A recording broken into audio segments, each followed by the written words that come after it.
Well, it's time to cover the Fed FOMC meeting again, and a part of this is going to be looking down at rate cut potentials in the future. We'll give it all to you today. My name is Paul Barron. Welcome back into Tech Path. Thanks for joining us live. I do want to thank our sponsor, and that is Coinbase, a place for you guys to get into crypto. If you're brand new to crypto and you're thinking, hey, I'm ready to come in. They passed this Genius Act, the stablecoin things are happening, markets are moving in that space. Well, now you can do all of your trades over there on Coinbase. Just use our link down below. It does give us a little bit of help, and you can get started and earn up to $200 in crypto to get rolling. Let's get into the big tweet right there, and that is that the Federal Reserve leaves interest rates unchanged, which has pretty much been the point that we've been talking about at the 4.25 to 4.5. And the point to look at is where Chair Powell's position is and why, because this is a question mark that everybody is asking on why isn't he changing rates, whether it's up or down. And there's two sides to this token. We like to call it that. And I'll break down a few of those for you. President Trump says the Federal Reserve probably won't cut today. And of course, you know, he's already calling Powell not a smart guy. And this is the one that's crazy. Trump says, I'm allowed to appoint myself as head of the Fed. Do you guys think that that Trump should be, you know, involved in this at all? Or let me know in the comments down below. And of course, we're going to have a poll for you guys today. I want to get your input on that. And of course, the Polymarket cut was accurate again, and that was that there was no change. Polymarket is getting pretty accurate on all of this, and seems to be more effective as we start to move into some of these markets as they get a little bit more volatile. What's he going to talk about today? Everybody's kind of pointing at a few things. Inflation as being one of them. You know, more data. Obviously, the situation of what's happening in the Middle East, that could also come up with instability, jobless claims, the potential of where inflation is going. I want to go over to a clip because this is getting into the framework of should we actually raise rates? When I say we, the Fed, should we actually raise rates? There is an argument around this. Take a look. Most of the world is waiting to see when the Fed will cut rates. You think they need to be raising rates. Why is that? I've been saying that for a while, and if you look at what is happening today, you have the higher oil prices pushing up inflation. I think the tariffs are going to have their impact on inflation during the second half of this year and the first half of 2026. And it would be irresponsible to cut interest rates now when you don't know what the impact is going to be. Somehow, the Fed has been saying, based upon all the public speeches they make, that uncertainty means stay put. Why doesn't uncertainty also involve being more cautious?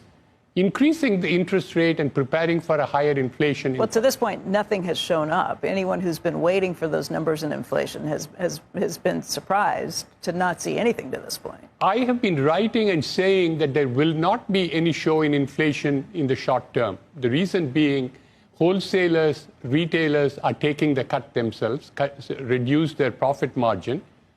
And they are postponing the date in which they need to pass on the cost increases, hoping the tariffs would get canceled. We have all seen tariffs being imposed, then they are pulled back. So the hope is many of the tariffs will not happen, so why would I raise my prices on the customers today? But if the tariffs are going to stay, and at least some of them are going to stay in place, by the time July, August, September come, you will have to react to it, and that's when I think, inflation will show up. All right, so if you believe that and you look at inflation is still kind of a looming in the back door, and a lot of retailers are in a position right now where they're kind of, you know, fading the heat on a lot of these costs, this is only going to last so long. I mean, at some point, they are going to have to take price. What I mean by that, raise prices. And you look at a couple of the strategies that have been done by the Fed here recently. Here's Timiraos coming in from his point, and I think this is an interesting one right now around the dot plots. And this gets into, remember 2024 meeting, the median projection moved from around 325 basis point cuts to 1, okay? Everybody was cool with that. Then they delivered 4 cuts worth of easing beginning in September. That was the concept. Yet here we are now, a year later, almost, and we're not anywhere near that. So that, I think, is the question mark, is what has materially changed within the markets other than maybe a little bit of instability globally, I would say, you know, when you look at that. But the markets have not necessarily positioned one way or the other. They are looking at maybe a better answer of how the Fed should analyze data. And this is where it gets interesting. This same analyst talked about using AI and a lot more speed to market, which is what I always say is the faster you can get to data that's real, the better it is. Take a look at this clip. It's supposed to be data dependent because we don't, as you point out, the Fed's often wrong. Do you want them making predictions on things that they think are going to happen on the data that might show up? Good point, Becky. I agree with you. But data dependent doesn't mean you take the latest number and extrapolate it, assuming everything else is perfect. Data dependent today would mean nothing will happen in the oil market. There will not be any war. Iran and Israel will not go to war, and everything will be very calm. Do you wait for 2 back-to-back quarters of negative growth before you acknowledge that you're No, but then you have people who are telling you, well, you should wait for the data because you guys are always wrong on every count. And there's definitely a risk, but there's a risk either way. There was a risk in not acting preemptively. Right. That's why they're still trying to, they hate what happened when inflation got out of hand. It was a 40-year high in inflation, and everyone thinks it's their fault. But then what I would do if I were the person doing it is to have an able algorithm, a computer, a formula.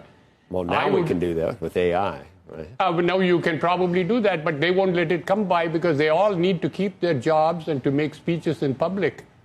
And that is where I think the problem comes from. All right, so that's out of hand. I think AI could solve this, but if you look at data that is being analyzed much quicker, a place like Trueflation, this is something we show on the channel all the time, and you kind of look at the hovering percent. This is over the last year. Remember the peak right there around 3%, and Powell's position has always been trying to get down to the 2. We are holding currently, as of today, right at 2.12. I mean, essentially, inflation has been curbed in the United States. Let's go back here to the 5-year. Look at the difference here. Well, I can't get access to that one. Maybe I can get the 3. Nope. But the point being is that when you go to the longer term chart, it is actually down. And that is the point that I think when you compare this to why other countries are actually cutting rates, other central banks are actually cutting rates, it's just confusing a little bit as to why the United States is not ready to move in this direction. If you look at this data right here, this is kind of interesting right here. Trueflation looks at this amount of data points, around 18 to 30 million plus versus 80,000 under the standard CPI and the BLS, meaning the Fed. And they're looking at it on a daily and real-time basis versus the monthly data that Powell talks about often. So maybe it's just a time to change the way in which you analyze the data of what's coming in, because there's enough of it out there that could really help stimulate a lot of this market. Now, Chamath Palihapitiya, he comes in from the All In podcast. You guys know him. He's been in the tech industry for quite some time, former Google guy. And he goes after this with a different kind of argument, the flip side of what that analyst was saying. Take a look. We are run rating $300 to $400 billion above forecast in terms of our receipts, meaning the revenues that we will take in. And you get to that number by looking at the last 3 months of tariffs and forecasting forward, assuming a reasonable balance here. So why is that important? That then sets up this next cataclysmic thing that we're going to see over the next 60 days. If Jerome Powell looks at the conditions on the ground, especially when you start to see inflation stay in the low 2s and approach 2.0, the real thing that he's going to be under tremendous pressure to justify is, why are you not cutting? And just to give you a sense of how important that is, if we cut by 100 basis points, that's another $300 billion. Now, in that case, that's not money that we get in, but it's money we don't have to spend. So if you add these two things together, we are in the next 60 days going to have to reforecast the American balance sheet where this is, or we're actually going to be able to positively forecast an extra $600 billion, $300 billion of incremental revenue, and $300 billion of savings. Jason, if that happens, watch out. What does that mean, watch out? It means that every single risk dollar is going to run to America. Yum, yum. Forget Japan, forget Europe. There is no place to put your money except the United States. So I think that we have to figure out how to get Jerome Powell on the side of America versus on the side of what could happen politically. Because I think that there's probably a version in his head that says, my gosh, if I do this, it helps Trump. And if I don't do it, it hurts Trump. Practically, that is true. But the reality is the conditions on the ground justify cutting. All right, conditions on the ground justify cutting. If you look at, would the Fed have cut rates this year if it was just using Trueflation? This was Perplexity on this, and it says if they were using Trueflation, primary measure of inflation, more data, really, the BLS, the Bureau of Labor Statistics, Consumer Price Index, likely would have had a stronger case for cutting earlier and more aggressive in 2025. So remember that we still have not seen the final job numbers. That's still an issue. If we continue to see slowing in job loss, meaning we're still gaining jobs, and we're not seeing jobs going away, and you're seeing in controlled measurements here, at least on the inflation side of things, that have never really materialized, according to Scott Besson, then Chamath is right, is that this is a condition in which you would see a potential opportunity going forward. And if you look at the U.S. collecting the amount of annualized revenue, this is more cash into the U.S., which is going to benefit most likely taxpayers in some sort of way, we hope. The idea is that this is good for the American economy and GDP in general. And I think that's the point that people are getting to. Like I said, don't forget to hit the poll today. I want to get on that. Okay, here we go, right here. All right, 24 hours after the Fed meeting, crypto markets will have crash, pumped, remain the same. So everybody's pretty much split on this. Looks like 37% on remain the same. That's not a major landslide, but hey, I think most people are probably right. And I think a lot of this is still built around what's going on right now in the Middle East. People are very cautious whether or not they should deploy. I look at it this way. I think this is, when you look at digital assets, it is the alternative asset to be in. And if you look at things that have been happening, yesterday the Genius Act went right through the Senate, and not only went through the Senate, but actually landslided in the Senate vote. And of course, this means that we are one step away from the House just saying, yep, this is done, everybody's going forward. But pretty much this is a slam dunk, I believe, from here. And I think all the companies that are built around this, we're already starting to see this in the charts. I'll show you guys some stuff here in a second of some of the companies out there just in the trading side on Wall Street that have benefited from the stablecoin bill getting through the Senate. Besant comes in and says right now that recent reporting projects now stablecoins could grow to 3.7. Remember when this was 2 trillion? I'm sure you guys remember this, 2 trillion. I think that 3.7 is low. And here's the reason why, is we see material uptake and adoption. The key will be retail. If we do see retail integration, and Amazon, Walmart, those guys have already talked about it, Shopify is already in, we'll probably see a lot more integration coming in from the trading zones and when we get into Wall Street. All of that leans into the use case. When you get that much movement and you get new capital coming in to the United States, just like what Chamath was saying, is the amount of new investment into the U.S. Well, guess you're going to have U.S. Treasuries and stablecoins that are basically buying those U.S. Treasuries. Still very, very positive and very bullish for the market in general. Now, yes, there is a potential where things could get dicey in the Middle East, even more so than now. That could cause a little bit of a problem unless the U.S. gets involved in a much bigger way, then maybe it's a bigger problem. But the point being is that when you look at the market in general, I think we are in for a very interesting time coming ahead. JP Morgan now partnering with E2's or Ethereum's L2 base, now launching JPMD. This is a U.S. deposit token. We showed this earlier on a video that we just cut here in the studio. And when you hear that, you think, yeah, this is the way to go. But in reality, the yield proposition that may represent may not be that great. And you guys should watch that video. It's coming out today because it really breaks down what's going on in the stablecoin arena and really what's going to be happening in terms of yields that are going to be coming to average Americans for the first time.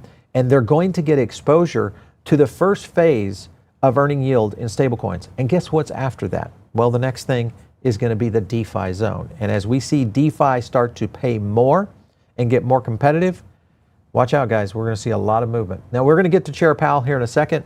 He usually comes on right around 2:30, so hopefully he'll be coming on We'll get to some of that. Also, drop some questions in over there. Looks like he's stepping to the podium right now. So let's listen in. Good afternoon. My colleagues and I remain squarely focused on achieving our dual mandate goals of maximum employment and stable prices for the benefit of the American people. Despite elevated uncertainty, the economy is in a solid position. The unemployment rate remains low, and the labor market is at or near maximum employment. Inflation has come down a great deal, but has been running somewhat above our 2% longer run objective. In support of our goals, today the Federal Open Market Committee decided to leave our policy interest rate unchanged. We believe that the current stance of monetary policy leaves us well positioned to respond in a timely way to potential economic developments. I'll have more to say about monetary policy after briefly reviewing economic developments. Following growth of 2.5% last year, GDP was reported to have edged down in the first quarter, reflecting swings in net exports that were driven by businesses bringing in imports ahead of potential tariffs. This unusual swing has complicated GDP measurement. Private domestic final purchases, or PDFP as we call them, which excludes net exports, inventory investment, and government spending, grew at a solid 2.5% rate. Within PDFP, growth of consumer spending moderated, while investment in equipment and intangibles rebounded from weakness in the fourth quarter. Surveys of households and businesses, however, report a decline in sentiment over recent months and elevated uncertainty about the economic outlook, largely reflecting trade policy concerns. It remains to be seen how these developments might affect future spending and investment. In our summary of economic projections, the median participant projects GDP to rise 1.4% this year and 1.6% next year, somewhat slower than projected in March. In the labor market, conditions have remained solid. Payroll job gains averaged 135,000 per month over the past 3 months. The unemployment rate, at 4.2%, remains low and has stayed in a narrow range for the past year. Wage growth has continued to moderate while still outpacing inflation. Overall, a wide set of indicators suggests that conditions in the labor market are broadly in balance and consistent with maximum employment. The labor market is not a source of significant inflationary pressures. The median projection for the unemployment rate in the SEP is 4.5% at the end of this year and next, a bit higher than projected in March.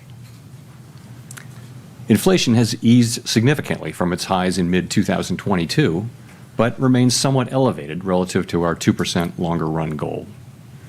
Estimates based on the Consumer Price Index and other data indicate that total PCE prices rose 2.3% over the 12 months ending in May, and that, excluding the volatile food and energy categories, core PCE prices rose 2.6%. Near-term measures of inflation expectations have moved up over recent months, as reflected in both market and survey-based measures. Respondents to surveys of consumers, businesses, and professional forecasters point to tariffs as the driving factor. Beyond the next year or so, however, most measures of longer-term expectations remain consistent with our 2% inflation goal. The median projection in the SEP for total PCE inflation this year is 3%, somewhat higher than projected in March. The median inflation projection falls to 2.4% in 2026 and 2.1% in 2027. Our monetary policy actions are guided by our dual mandate to promote maximum employment and stable prices for the American people. At today's meeting, the committee decided to maintain the target range for the federal funds rate at 4.25% to 4.5%, and to continue reducing the size of our balance sheet. We will continue to determine the appropriate stance of monetary policy based on the incoming data, the evolving outlook, and the balance of risks. Changes to trade, immigration, fiscal, and regulatory policies continue to evolve, and their effects on the economy remain uncertain. The effects of tariffs will depend, among other things, on their ultimate level. Expectations of that level, and thus of the related economic effects, reached a peak in April and have since declined. Even so, increases in tariffs this year are likely to push up prices and weigh on economic activity. The effects on inflation could be short-lived, reflecting a one-time shift in the price level. It's also possible that the inflationary effects could instead be more persistent. Avoiding that outcome will depend on the size of the tariff effects, on how long it takes for them to pass through fully into prices, and ultimately on keeping longer-term inflation expectations well anchored. Our obligation is to keep longer-term inflation expectations well anchored and to prevent a one-time increase in the price level from becoming an ongoing inflation problem. As we act to meet that obligation, we will balance our maximum employment and price stability mandates, keeping in mind that without price stability, we cannot achieve the long periods of strong labor market conditions that benefit all Americans. We may find ourselves in the challenging scenario in which our dual mandate goals are in tension. If that were to occur, we would consider how far the economy is from each goal and the potentially different time horizons over which those respective gaps would be anticipated to close. For the time being, we are well positioned to wait to learn more about the likely course of the economy before considering any adjustments to our policy stance. In our SEP, FOMC participants wrote down their individual assessments of an appropriate path for the federal funds rate based on what each participant judges to be the most likely scenario going forward. The median participant projects that the appropriate level of the federal funds rate will be 3.9% at the end of this year, the same as projected in March. The median projection declines to 3.6% at the end of next year and to 3.4% at the end of 2027, a little higher than the March projection. These individual forecasts are always subject to uncertainty, and as I've noted, uncertainty is unusually elevated. And of course, these projections are not a committee plan or decision. At this meeting, the committee continued its discussions as part of our 5-year review of our monetary policy framework. We focused on issues related to assessing the risks and uncertainties that are relevant for monetary policy and the potential implications for policy strategy and communications. Our review includes outreach and public events involving a wide range of parties, including Fed Listens events around the country and a research conference that we held last month. We are open to new ideas and critical feedback, and we will take on board lessons of the last 5 years in determining our findings. We intend to wrap up any modifications to our statement on longer-run goals and monetary policy strategy by late summer. After that, we will consider enhancements to our suite of communications tools, including the SEP. The Fed has been assigned 2 goals for monetary policy: maximum employment and stable prices. We remain committed to supporting maximum employment, bringing inflation sustainably to our 2% goal, and keeping longer-term inflation expectations well anchored. Our success in delivering on these goals matters to all Americans. We understand that our actions affect communities, families, and businesses across the country. Everything we do is in service to our public mission, and we at the Fed will do everything we can to achieve our maximum employment and price stability goals. Thank you. I look forward to your questions. Thank you. Colby Smith with the New York Times. To what extent has the more limited impact from tariffs at this stage on inflation changed your view on what the ultimate economic fallout will be from these policies and the timing of when they will materialize in the data? So we've had 3 months of favorable inflation readings since the high readings of January and February, and that's, of course, highly welcome news. Part of that just is that services, core services, both housing services and non-housing services, have really been grinding down toward levels that are consistent with 2% inflation. So that's the good news. We've had goods inflation just moving up a bit, and of course we expect, as you point out, we do expect to see more of that over the course of the summer. It takes some time for tariffs to work their way through the chain of distribution to the end consumer. A good example of that would be goods being sold at retailers today may have been imported several months ago before tariffs were imposed. So we're beginning to see some effects, and we do expect to see more of them over coming months. We do also see price increases in some of the relevant categories like personal computers and audiovisual equipment and things like that that are attributable to tariff increases. In addition, we look at surveys of businesses, and there are many of those, and you do see a range of things, but many companies do expect to put all or some or all of the effective tariffs through to the next person in the chain, and ultimately to the consumer. Today, the amount of the amount of the tariff effects, the size of the tariff effects, their duration and the time it will take are all highly uncertain. So that is why we think the appropriate thing to do is to hold where we are as we learn more. And we think our policy stance is in a good place where we're well positioned to react to incoming developments. So in terms of how we should interpret the rate cuts penciled into the SEP, is this reflecting that there's this expectation that underlying inflation will just stay well enough contained that allows the committee to eventually move ahead with those cuts? Or is it about responding to a deterioration in economic activity, let's say? I mean, how should we make sense of the forecast? So if you look at the forecast, you will see that people do generally expect inflation to move up and then to come back down. But we can't just assume that. Of course, we don't know that. And, our job is to make sure, one of our jobs is to make sure that a one-time increase in inflation doesn't turn into an inflation problem. And that, again, that will depend on the size of the effects, how long it takes for them to come in, and ultimately on keeping inflation expectations anchored. Hi, and thanks, Chair Powell. Howard Schneider with Reuters. If you look at the rate path starting in December to today and adjust it over the full time horizon you've got there, you've taken about a quarter point per year out of your projected path, and you end at a higher rate at end 2027 than you would have in the prior forecast. Is that a result of a sense that tariffs will lead to more persistent inflation? Is it a result of reassessments of where your short-term neutral rate is? Why are you on a slower path now? So I would focus most on the nearer term as you get out to the later years.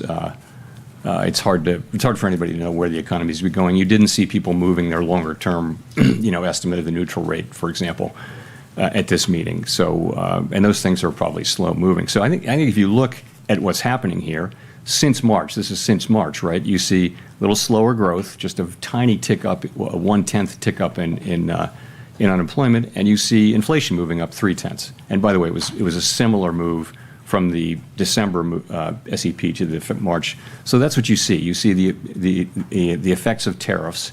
I think we learned in April, after the March meeting, that substantially higher tariffs were likely. And then since then, the estimates of where the tariffs will be have actually moved back down, although still at an elevated level. So we're adapting in real time. And what you see is an accumulation of individual assessments. But you say in the statement that risks have diminished on that front, but the July 9th, drop dead date for all the Liberation Day tariffs is still out there and unresolved. You've got now exchange of missiles between two Middle East areas. How can you justify saying that risks have diminished? So what we said was that uncertainty uncertainty about the economic outlook has diminished but remains elevated. Many surveys say that. They do. So and that's actually a line from the Teal Book, which you can see in 5 years. Remember to check that. Maybe the war will be over. No, but if you think about it, tariff uncertainty really peaked in April, and since then has come down, and that's really what that's just acknowledging. It's diminished, but still elevated. That it's uncertainty. So I think that's an accurate statement. Chris Rugaber. Thank you. Chris Rugaber at Associated Press. There is an argument out there in favor of cutting rates more immediately. Inflation has continued to cool and is back at roughly 2% despite the tariffs. And I guess I also wanted to ask about cracks in the job market with gross hiring slowing, concentrated in just a few industries. We've seen some housing data, including this morning, that has been pretty weak. Do you see any concerns that the economy is weakening and that is a reason to cut rates going forward? So we do of course monitor all those things. I think if you look at the overall picture, what you're seeing is 4.2% unemployment and an economy that's growing at a rate hard to know given the unusual flows in the first quarter, but it appears to be 1.5–2%, maybe a little better than that. Sentiment has come up off of its very low levels. It's still depressed. So you can point to things. The housing market is a longer run problem and also a short run problem. I don't think it's indicative of basically the situation is we have a longer run shortage of housing, and we also have high rates right now. I think the best thing we can do for the housing market is to restore price stability in a sustainable way and create a strong labor market, and that's the best thing we can do for the housing market. You asked about the job market. Again, look at labor force participation, look at wages, look at job creation. They're all at healthy levels now. I would say you can see perhaps a very, very slow continued cooling, but nothing that's troubling at this time. But we watch it very, very carefully. So overall, again, the current stance of monetary policy leaves us well positioned to respond in a timely way to economic developments, and for now, and we'll be watching the data carefully. Well, just quickly on, given that there are concerns inflation will rise, but there is the alternate scenario that tariffs would create demand destruction and slow growth sufficiently, and that would perhaps keep a bit of a lid on inflation. Do you see odds of that scenario? What kind of odds do you see of that scenario coming true, and how many months of cool inflation would you need to see before concluding that maybe that lower inflation scenario is taking place? So this is very much the conversation we had today and yesterday. There are many, many different scenarios, many combinations of scenarios where inflation does or doesn't prove out to be at the levels we think, and where the labor market does or doesn't soften. And I think what you see people doing is looking ahead at a time of very high uncertainty and writing down what they think the most likely case is. No one holds these rate paths with a great deal of conviction, and everyone would agree that they're all going to be data dependent, and that you can make a case for any of the rate paths, I think, that you see in the SEP. And we do this once a quarter. It's a hard thing to do particularly at this time, but it does reflect. If you see somebody writing down a rate path that involves cuts, that's them saying, yes, I think we will get to a place, more likely than not, where cuts will be appropriate. And it could be a joint probability of a number of possible outcomes. Again, remember how much uncertainty we face, though. Thank you. Mr. Chair, I wonder if you could describe for us some of those scenarios. How do you get to a place? I'm noticing that the uncertainty levels in your forecast are very high. How do you get to a place where you have the confidence in the outlook for, say, inflation and or growth or the unemployment rate? How many months does it take, and what do you want to see in the data to get to that level of confidence to actually reduce rates off the restrictive level? So it's very, very hard to say when that will happen. We know that the time will come. It could come quickly. It could not come quickly. As long as the economy is solid, though, as long as we're seeing the kind of labor market that we have and reasonably decent growth and inflation moving down, we feel like the right thing to do is to be where we are, where our policy stance is, and just learn more. And in particular, we feel like we're going to learn a great deal more over the summer on tariffs. We hadn't expected them to show up much by now, and they haven't. And we will see whether, to the extent to which they do over coming months. And I think that's going to inform our thinking, for one thing. In addition, we'll see how the labor market progresses. So at some point it will become clear. I can't tell you exactly when that will be. And meanwhile, we'll be watching the labor market very carefully for signs of weakness and strength, and tariffs for signs of what's going to happen there. And of course, there are many developments ahead. Even in the near term, developments are expected on tariffs. So I think we don't yet know with any confidence where they will settle out. We have an estimate, and I think all estimates are now pretty close together, but it's again highly uncertain. When you say estimate of the impact of tariffs on the core PCE, is that what it is? And could you share that? What you start with is what's the effective tariff rate overall, and people are managing to that. But the pass-through of tariffs to consumer price inflation is a whole process that's very uncertain. As you know, there are many parties in that chain. There's the manufacturer, the exporter, the importer, the retailer, and the consumer. And each one of those is going to be trying not to be the one to pay for the tariff. But together, they will all pay for it together, or maybe one party will pay it all. But that process is very hard to predict. And we haven't been through a situation like this. And I think we have to be humble about our ability to forecast it. So that's why we need to see some actual data to make better decisions. We'd like to get some more data. And again, in the meantime, we can do that because the economy remains in solid condition.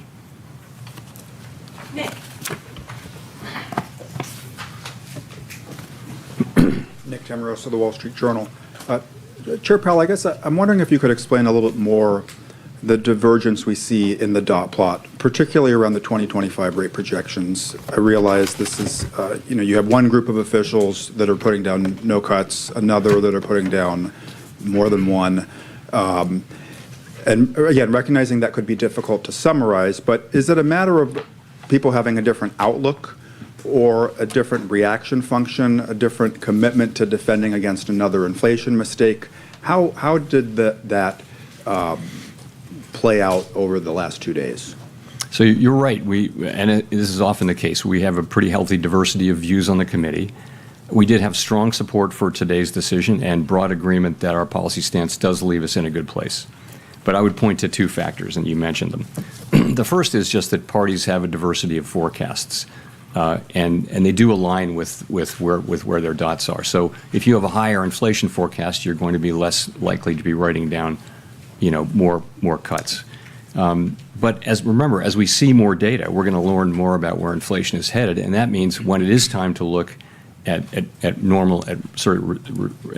resuming our normalization process, the differences you see should be smaller because we'll have seen actual data. Right now, it's just a forecast in a very foggy time. So that's the first part, is forecast. Secondly, people can look at the same data and they can evaluate the risks differently, as you know. And that includes, the risk of higher inflation, the risk that it'll be more persistent, the risk that the labor market will weaken. People are going to have different assessments of that risk. So that you put that in there too. So those are the two ways that the two things I think that drive these things. Remember though, as I mentioned earlier, with uncertainty as elevated as it is, no one holds these rate paths with a lot of conviction. So that's really where it is. It's a function of those things, and I think as the data come in, you should see those differences diminish. If I could follow up, you've said the policy is in a good place and that it's modestly restrictive. Given all the uncertainty you just talked about, tariff levels, uncertainty around the pass-through, is it price increases versus margin compression, some of the softness that Chris talked about in labor and housing, why wouldn't it be better to have rates at a more neutral setting as the economy heads into this period of very high uncertainty? So if you just look backward at the data, that's what you would say, but that's not. We have to be forward-looking, and the thing that every forecaster, every outside forecaster, and the Fed is saying is that we expect a meaningful amount of inflation to arrive in coming months, and we have to take that into account. So I think a backward-looking look would lead you to a neutral stance, but we can't. We have to look at that, and because the economy is still solid, we can take the time to actually see what's going to happen. There's a range of possibilities on how large the inflation effects and the other effects are going to be. So we'll make smarter and better decisions if we just wait a couple of months or however long it takes to get a sense of really what is going to be the pass-through of inflation and what's going to be the effects on spending and on hiring and all those things. Michael McKee from Bloomberg Radio and Television. Your friend down at 1600 Pennsylvania Avenue continues to lob insults in your direction, and I'm wondering, given now that the Supreme Court has maybe carved out the Fed from some of the legal implications of that, whether this is just noise that the markets and everybody should ignore until your term is up, or whether you worry that it could lead to more pressure on confidence on Wall Street, on consumers, about the outlook for the economy. Look, from my standpoint, it's not complicated. What everyone on the FOMC wants is a good, solid American economy with strong labor market and price stability. That's what we want. We think our policy is well positioned right now to deliver that and to be able to respond in a timely way as the data lead us around. The economy's been resilient, and part of that is our stance. And again, we think we're in a good place on that to respond to significant economic developments. That's what matters. that is what matters to us. Pretty much that's all that matters to us. I need to ask, assuming you are not reappointed, would you stay on as governor when your term as chair ends? I'm not thinking about that. I'm thinking about this. Andrew. Thanks, Mr. Chairman. I guess with workplace raids increasing, picking up significantly, what kind of effect would that have on the labor market Sorry, in the short with term? what picking up? Workplace raids. So you're asking immigration. Yeah. You know, I wouldn't want to speculate. One way to get at that from an economic standpoint, we of course don't comment on immigration policy. It's not ours to make or comment on. But what you see is an unemployment rate that has been really solid and at a low level, not really increasing. It's been in a good range and well within the range of mainstream estimates of maximum employment. And that means, like, part of that is that labor demand and labor supply are kind of moving down at the same rate. Labor demand is softening. You see that in job creation, but it's still kind of at a healthy level. And labor supply is diminishing because the immigration numbers that we see are much lower than they were. So those two factors, supply and demand, that's what has kept the unemployment rate in a reasonably stable place. Okay, thanks. The other thing I wanted to follow up on is if you could elaborate on the potential changes to the SEP that you suggested were part of the framework review, I think. So the framework review really has two tracks, right? The first track is our policy framework that is reflected in the consensus statement. And we've said that we would finish that and announce it by the end of the summer. So we're well along in that process. We've had the meetings that we need to have, and we're now going to be going into, into discussions about, specific changes to language. So that's the framework part of it. The second part of it is our communications tools and practices. And that part comes next. Okay, that's what we're going to do in the meetings this fall. Actually, what we did at this meeting, though, is we sort of prepared the ground for that. We had a meeting where we talked at a high level about a number of ideas. The SEP is part of it. Many other ideas. It's sort of, how do we think our communications can be improved? There are a number of ideas. People offered a really, it was a great conversation, number of ideas, but we're going to look at those with staff briefing and a lot of thought in the fall. And I would say when it comes to changing communications, I would only support things really that only implement things that have very broad support. And also you want to be really careful because I think our communications are pretty well received. They're not broken. So more is not necessarily better, but better is better. So we're going to be looking at ways to do things that will improve the clarity of what we do for the benefit of the public.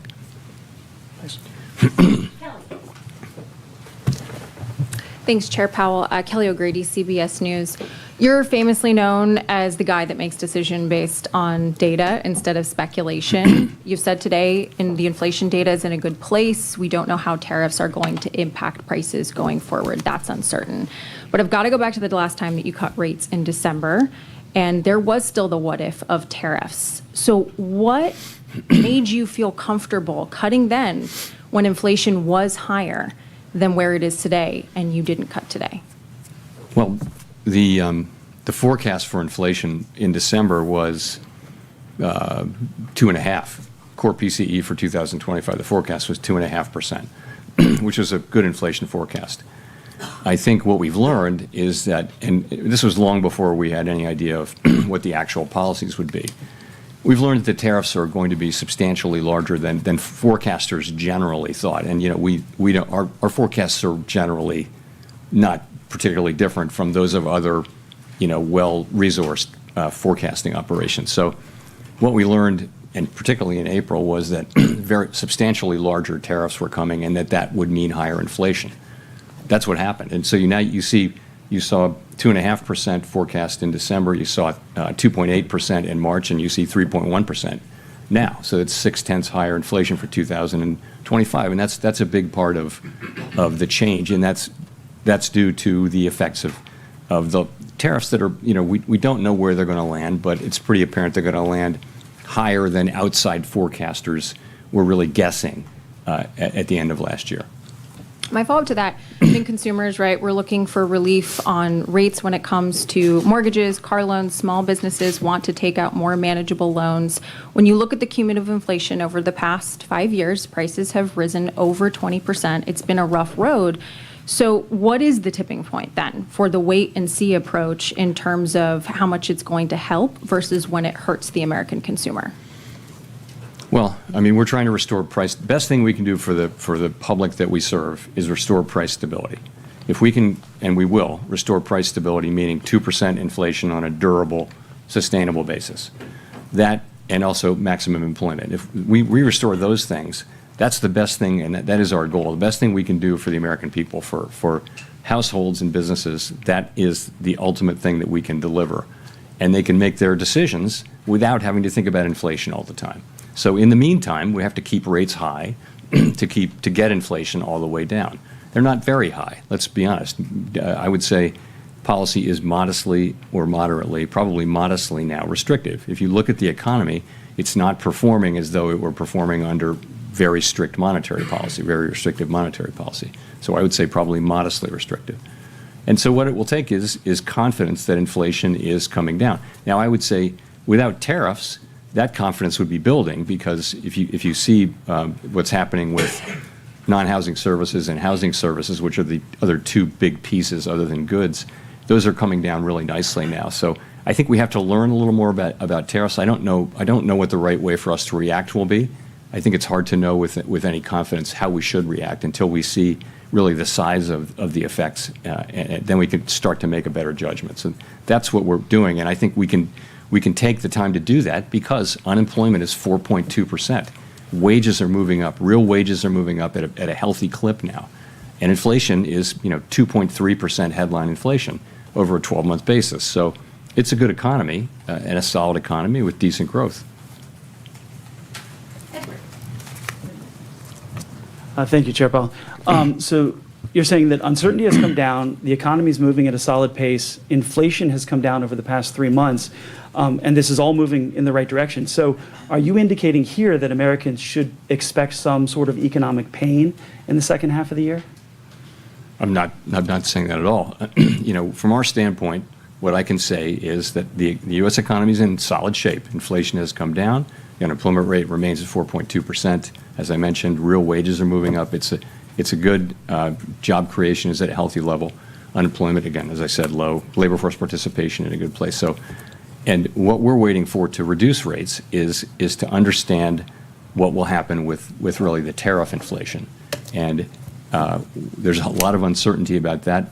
Every forecaster you can name who is a professional forecaster with adequate resources and forecasts for a living is forecasting a pretty significant. Everyone that I know is forecasting a meaningful increase in inflation in coming months from tariffs, because someone has to pay for the tariffs, and it will be someone in that chain that I mentioned between the manufacturer, the exporter, the importer, the retailer, ultimately somebody putting it into a good of some kind, or just the consumer buying it. And all through that chain, people will be trying not to be the ones who pick up the cost. But ultimately, the cost of the tariff has to be paid. And some of it will fall on the end consumer. We know that because that's what businesses say. That's what the data say from past. So we know that's coming. And we just want to see a little bit of that before we make judgments prematurely. And follow up on that. So you spent years though talking about how you're data dependent, and be a little more direct on this. Now you're making decisions looking forward. Doesn't the data you're seeing today indicate there should be a rate cut? No, I mean, your monetary policy has to be forward-looking. That is elementary. You've got to be looking. I always talk about the incoming data, the evolving outlook, and the balance of risks. That we say that over and over and over again. Right, so it's always forward-looking. If at the very beginning of the pandemic, we cut rates to zero immediately. Nothing had happened. We just knew that it was going to be really bad, right? So we took very aggressive forward-looking because we knew things were going to be unusually difficult. So, of course, this is something we sort of know is coming. We just don't know the size of it. And again, the economy seems to be in solid shape. So the labor market's not crying out for a rate cut. Hopefully we're going to get a little bit of impact too here from him mentioning stablecoins. I mean, the Genius Act came through. I'm surprised we haven't seen a reporter ask about that to stimulate the use of the U.S. dollar. Let's see if they say something.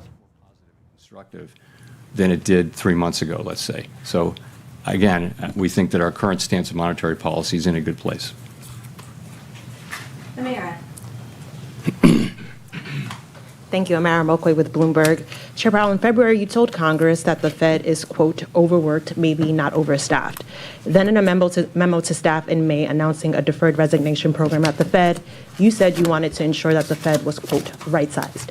Those two statements appear to be at odds with one another. Could you explain what changed in the roughly 3 months between those statements that made you decide that staff levels at the Fed should decline? I don't see them at all as intention. So I was asked, is the Fed overstaffed? And I said no. And I sort of said as a pun, overworked but not overstaffed. People do work extremely hard at the Fed, and I know they work hard at Bloomberg too. So, but we do. We work hard. But I would say this. So we are careful stewards of public resources, and sometimes you need to show that. So there have been several times in our history, modern history, where the Fed has said, you know what, we're going to do a buyout. We're going to show the public, we're going to demonstrate that we are good stewards of public resources. So we thought, and I thought, that this is a time when we can, we grow at about, our headcount has grown at about 1% a year.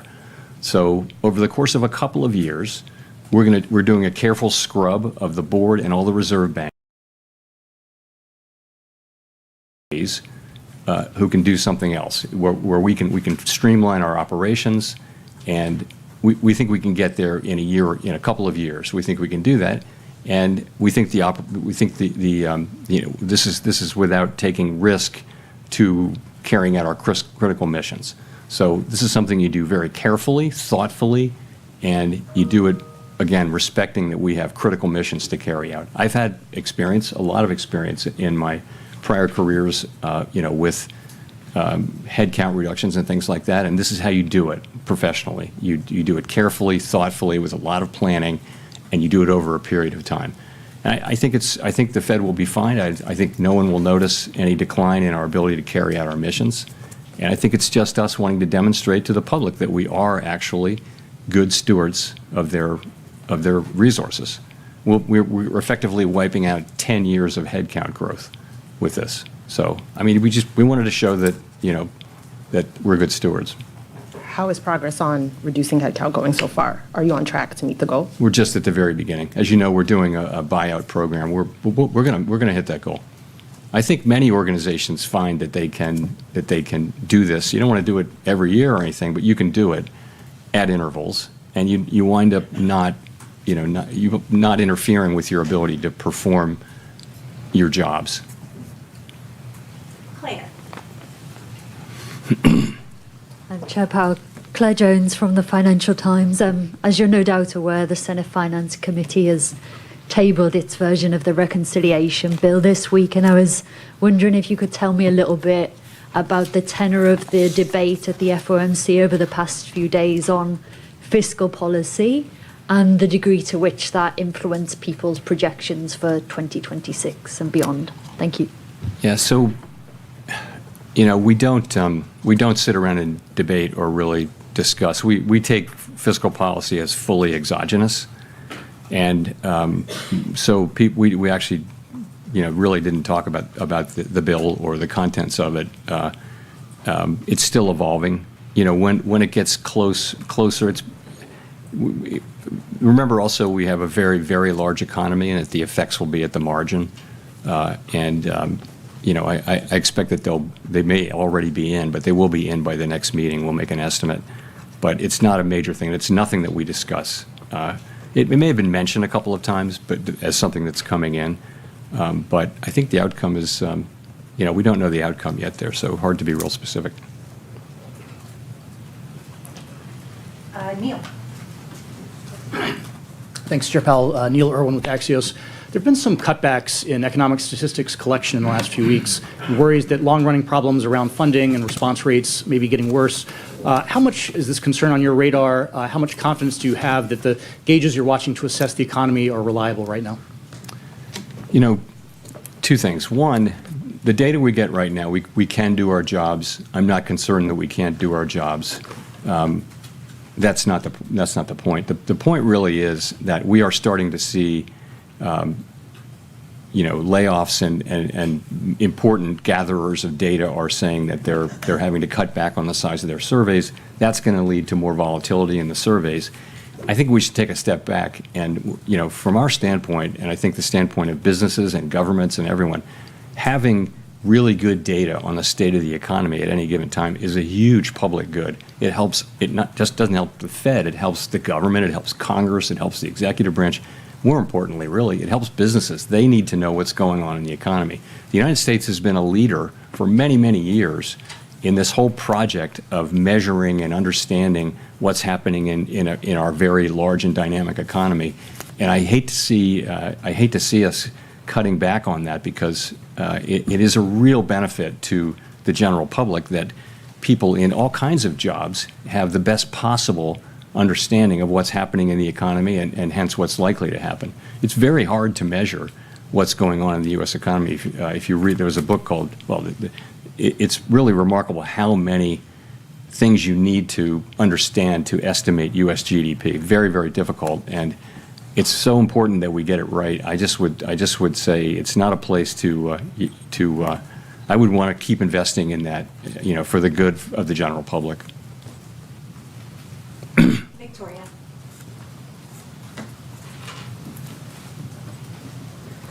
Hi, Victoria Guida with Politico.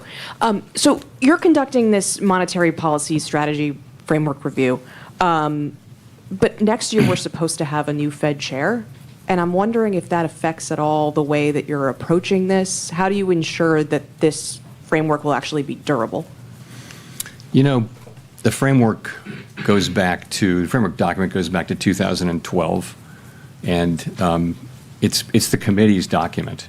It's not like we're going to invent a brand new way to do things. It's been an evolving document, so it shouldn't depend on who the chair is at all. It should depend on what's happening in the economy and what the committee wants to do. So, yeah, it isn't really tied to any particular chair.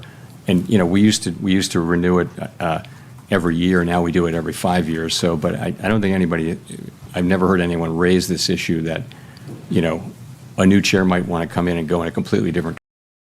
I really don't think that's right. But but that's not going to be up to me to decide. Is that affecting at all who you're consulting with? Not at all. Not in any way.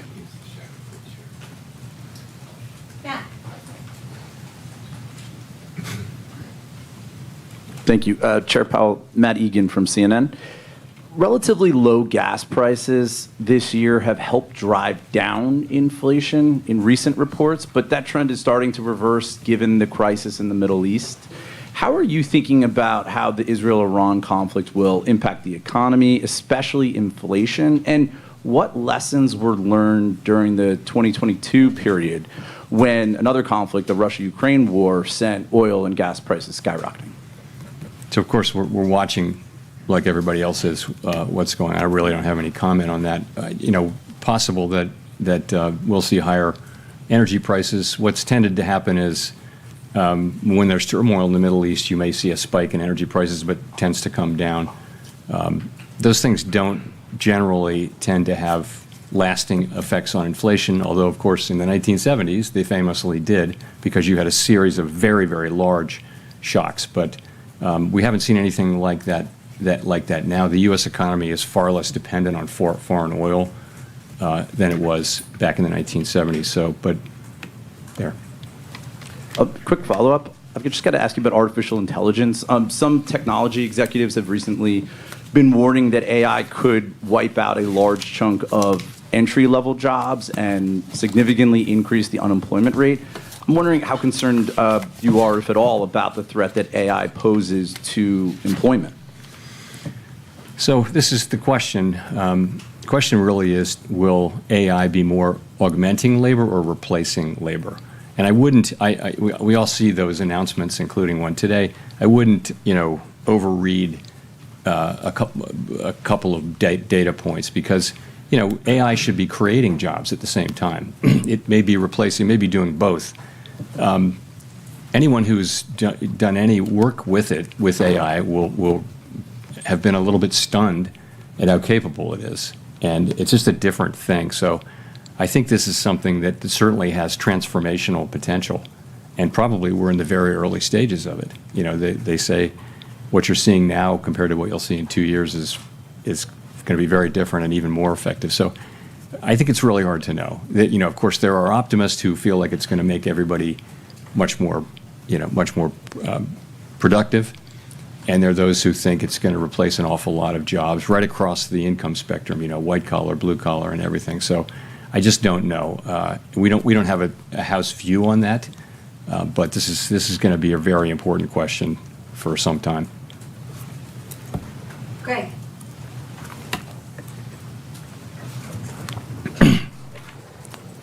Thank you. Greg Rapp from MarketWatch. I was wondering if you could step back a little bit, Chair Powell. There's a spate of articles and a lot of op-eds now in the newspapers saying that the U.S. economy and the global economy is going through this profound change, akin to the end of the Bretton Woods era in the 1970s. And don't you owe the American people some sort of explanation for what we're going through?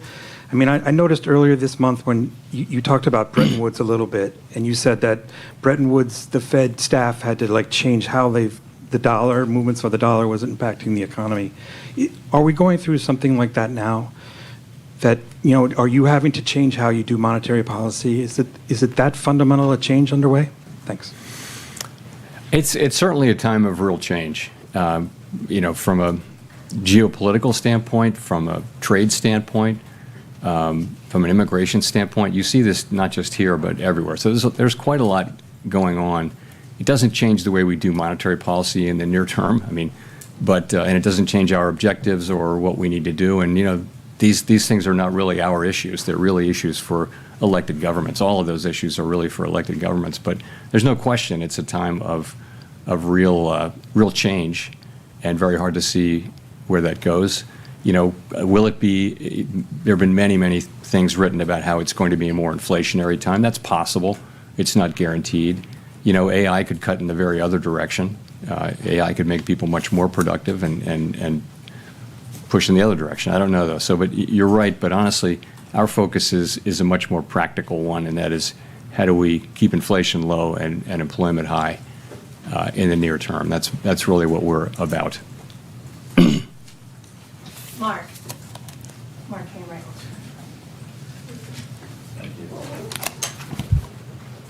Hello, Chairman Powell. Mark Hamrick with Bankrate. What is the view about the growing amount of slack in the job market, including the softening in payrolls, the forecast of a modest rise in the unemployment rate, and the ability of workers to demand wage hikes or not in this environment where you have inflation surging?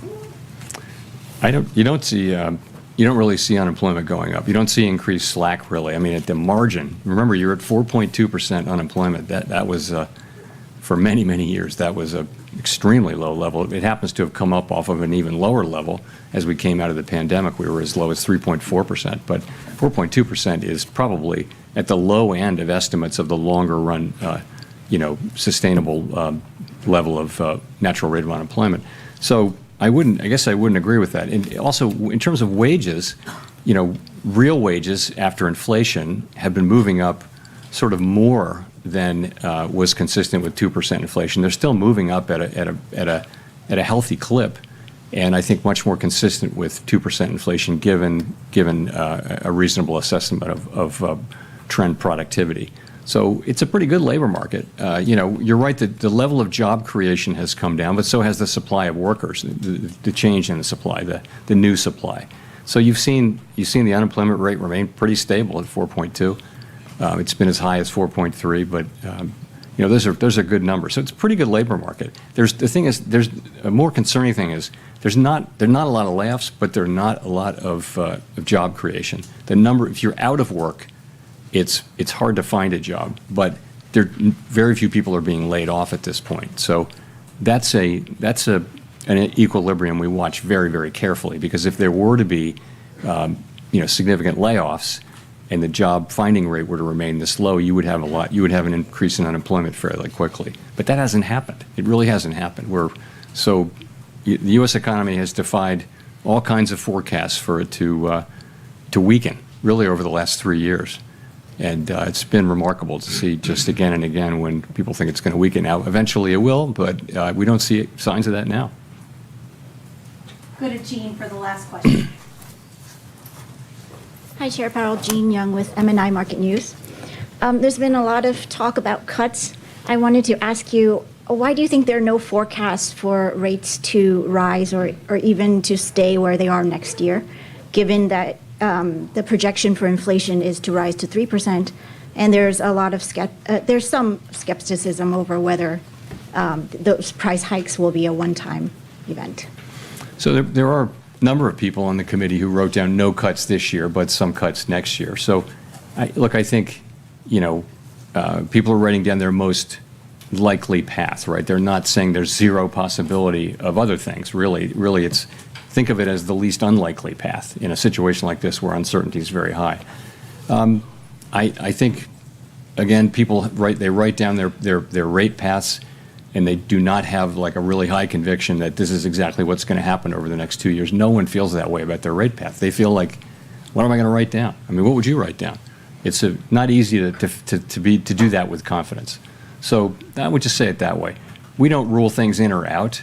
Certainly a hike is not the base case at all. It's not something people are writing down. But in the meantime, we do the best we can with these forecasts, and I think they're representative of the different forecasts and different reaction functions that people on the committee have. So thank you very much. Thanks. Up his news conference there, and as you can kind of see, a little bit sideways market, of course, as we're monitoring right now on the 10-second chart. I know you guys wanted to see the 1-second chart, but the point being is that market's still somewhat unchanged, trading Bitcoin at around 104.2. I think the question here now is boiling down to what is the forecast going forward? Do we get a rate cut or not get a rate cut this year? A lot of this is going to really depend on how, and he mentioned this, is that tariffs are still one of the core uncertainties. Obviously, we don't know what's going to happen with Israel and Iran, but the point being is that when we look at the market in the condition it's in right now, and I think jobs is the one you've got to look for the most, if jobs do start to come in and we do finally see pressure, because remember, he said early on in the discussion that, or actually it was from a clip we had, that was the fact that we are not necessarily seeing companies take price, meaning raising prices yet. So you're not seeing that inflation push. He's still anticipating that. So this is still data that is not necessarily speed to market. And this is the argument I have around the Fed, is that there is so much information available to us right now that shows inflation has been curtailed and jobs, at least at this point, are in a good position, which could get into stagflation. That's the thing you've got to worry about the most, which is rising inflation and rising jobs. Do we get any kind of those significant factors going forward? All of that. Do you guys like these live streams when we do these Fed? Let us know in the comments down below. We always love to get your feedback. I know you guys had some fun with polls today. But of course, if you're not in the Diamond Circle, I ask you that you guys get in on that right now. It's free. It's a place where you guys can get more content from us. If you're not following me out there on X, do that. It's just @PaulBaron. We'll catch you next time right here on TechPath.